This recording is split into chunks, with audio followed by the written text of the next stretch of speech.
2024 এই বছরটি বড়ই অদ্ভুত। আর একজন ব্যক্তি আছে যার জন্য এই সাল তো বড়ই অদ্ভুত। তার জায়গায় যদি যেমন তেমন কেউ হতো, না জানি সে কি করত।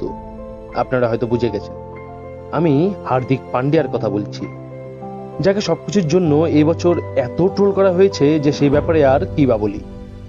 সেন্ট্রাল কন্ট্যাক্ট আর আইপিএল, লাস্ট 5 মাস ধরে এই খেলোয়াড়কে নিজের ডিসিশন আর বাকি কিছু ব্যাপারের জন্য এত ট্রোল করা হয়েছে যে অন্য কোনো খেলোয়াড় হয়তো তা পুরো কেরিয়ারে দেখেনি।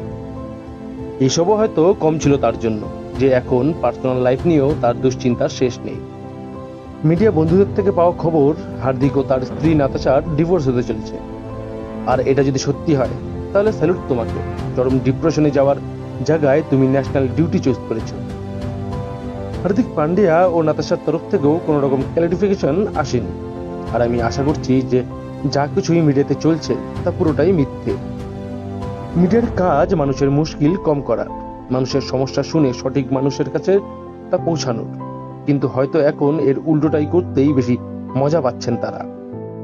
তবে নাতাশার প্রোফাইল থেকে পান্ডিয়া সারনেম সরে যাওয়া, এই সমস্ত ব্যাপারে কোনো রকম রিয়াকশন না দেওয়া, তাতে সন্দেহ অবশ্যই বাড়ছে। আর এমনটা হয়ে থাকলে এইরকম পরিস্থিতিতে নিজেকে ঠিক কিভাবে সামলাতে হয় তা আমাদের হার্দিকের থেকে শেখাও। সোশ্যাল মিডিয়াতে ট্রোলিং, খেলার মাঠে বু হওয়া, এরপর মিডিয়া দ্বারা এমন খবর আসা, সবকিছুর সামলে নিজের কর্ম ও নিজেকে সামলানো সত্যি তুমি প্রশংসাযোগ্য।